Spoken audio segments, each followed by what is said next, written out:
Hey, Colabcoaching yet again to share some wise words of wisdom for the week.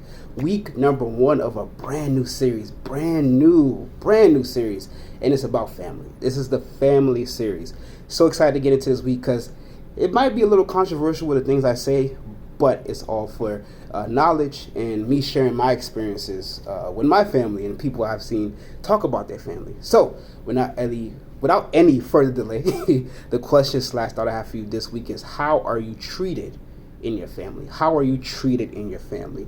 Now, this could be a touchy subject because it depends, because some people have good relationships with their family and some people have bad relationships with their family. Not to say that they have the worst relationships, some people do, but maybe they don't communicate the best way or they don't share things the best way. So let's break it all down.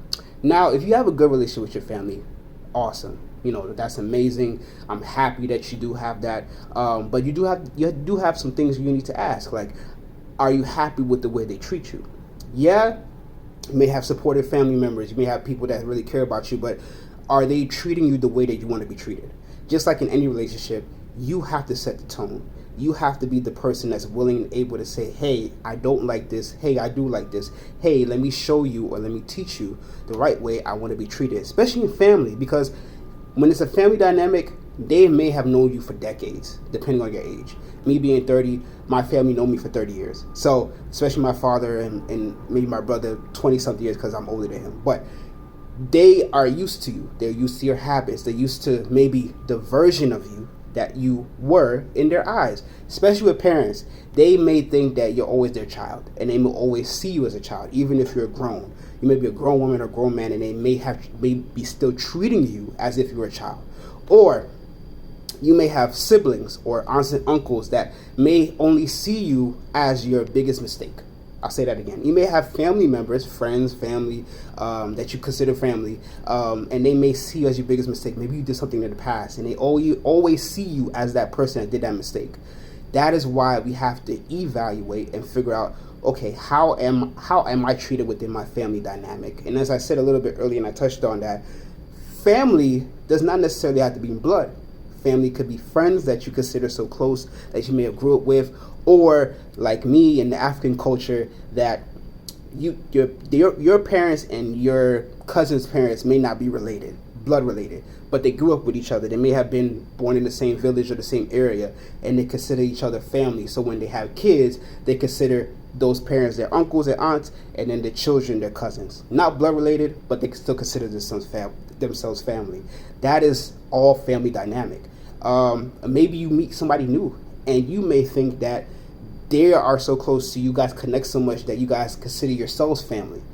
All of these dynamics. So when things are good, things are great. But just make sure that you're able to express how you want to be treated, especially when you see that they're only seeing you as, oh, that's just my child. That's always my child, no matter what they do. You might even have children, and they may still see you as a child.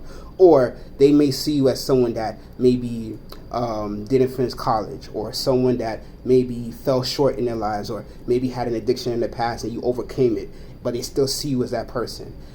That is why dialogue is important, especially in family, especially when during family functions and things of that nature, or quietly and privately with family members.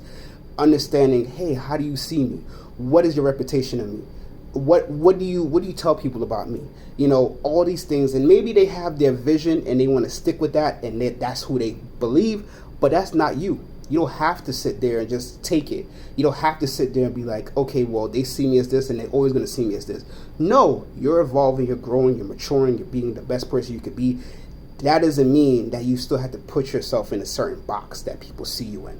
Now, when you get to the situation where they treat you not the best, but you don't have the worst family dynamic, they still care about you, they still ask about you, they still try to connect with you, but the way they treat you is not the way that you want to be treated.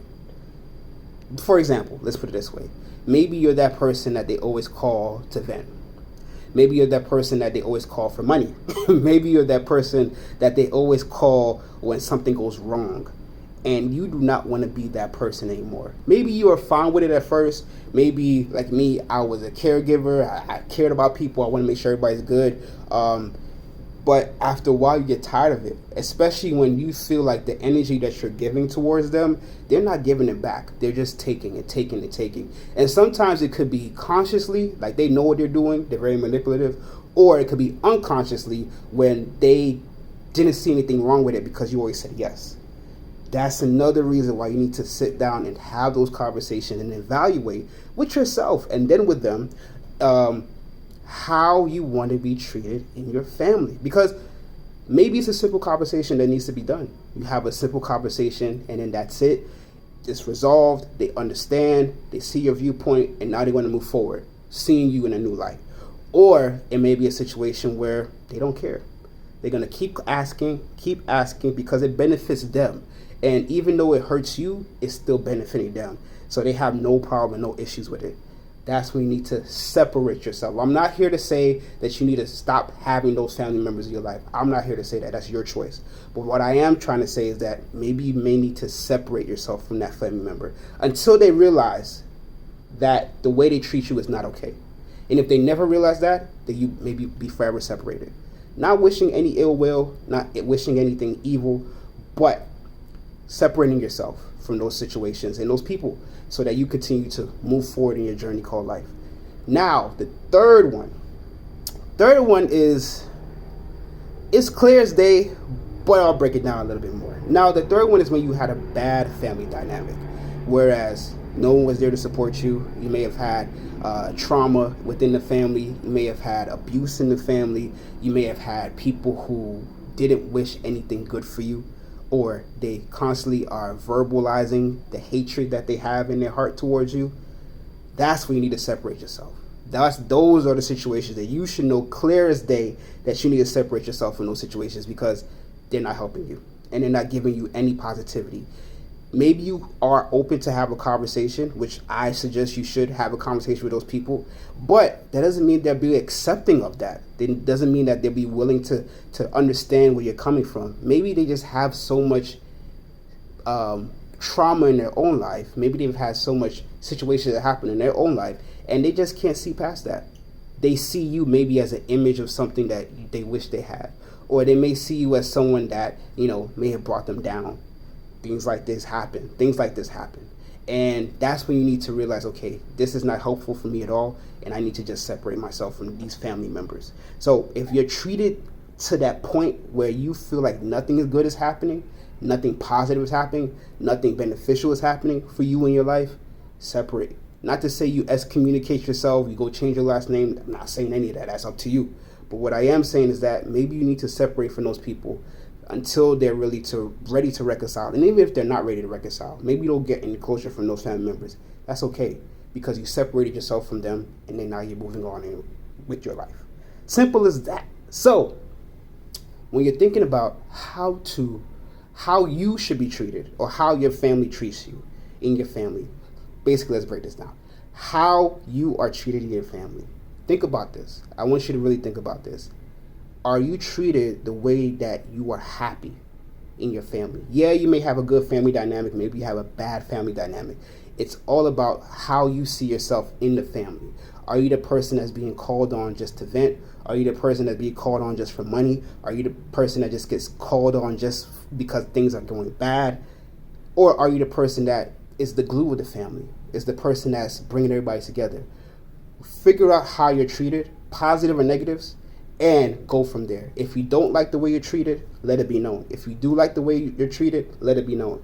But what's important is that you have to remember that your treatment in your family is very important for not only your personal life, but for your personal journey called life.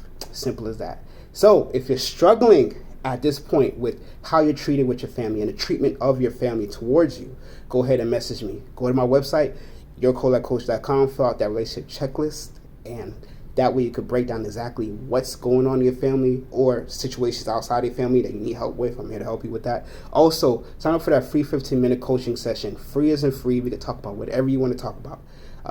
Just sign up for that. Also, follow me on Facebook, Collab Coaching, Instagram, Collab Coaching. All my series and all my videos are on YouTube, Colab Coaching. And this series is going to be on YouTube as well. So excited for this. This is week 1. We're going to go into 4 weeks as usual and go deeper into the family dynamic.